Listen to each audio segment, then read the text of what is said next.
গণপূর্ত অধিদপ্তরের প্রকৌশলীদের বদলি ও পদায়নে লটারির স্বচ্ছতা নিয়ে নতুন করে প্রশ্ন উঠেছে। বৃহস্পতিবার গণপূর্ত ভবনের সামনে আয়োজিত মানববন্ধনে ফ্যাসিবাদ বিরোধী ছাত্র জনতার মঞ্চের নেতাকর্মীরা অভিযোগ করে বলেন, কোনো ক্ষেত্রে প্রচলিত নিয়ম ও বদলি নীতিমালা যথাযথভাবে অনুসরণ না করেই পছন্দের কর্মকর্তাদের নাম নির্দিষ্ট বক্সে স্থানান্তর করা হয়েছে।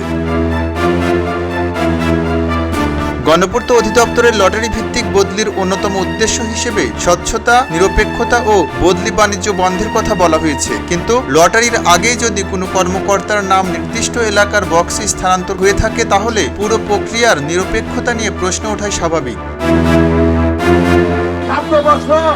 পাকিস্তান নিরাপত্তা রাষ্ট্রের জন্য যে অব্যাহত লড়াই চালিয়ে আসছে তা কিন্তু শেষ হয়ে যায়নি। একটি লড়াই শেষ হওয়ার পরে আবারও আরেকটি লড়াইয়ের প্রস্তুতি নিতে হয়। তার কারণটা হচ্ছে যেই সরকারি আসে জনগণের সাথে প্রতারণামূলক কথা বলে ক্ষমতায় আসে এবং জনগণকে দেওয়া প্রতিশ্রুতিগুলো রাতারাতি ভুলে যায়। আমাদের দেশের জনগণের সাথে এই দেশে যে সরকারি আসে তারা প্রতারণা করতে দ্বিধা করে না। মানববন্ধনে বক্তারা বলেন, পছন্দের কর্মকর্তাদের ঢাকা মেট্রো এলাকার বক্সে রাখার মাধ্যমে লটারির ফলাফলকে প্রভাবিত করার সুযোগ তৈরি করা হয়েছে। এ নিয়ে গণপূর্তের বিভিন্ন পর্যায়ের প্রকৌশলীদের মধ্যে ক্ষোভ ও অসন্তোষ দেখা দিয়েছে।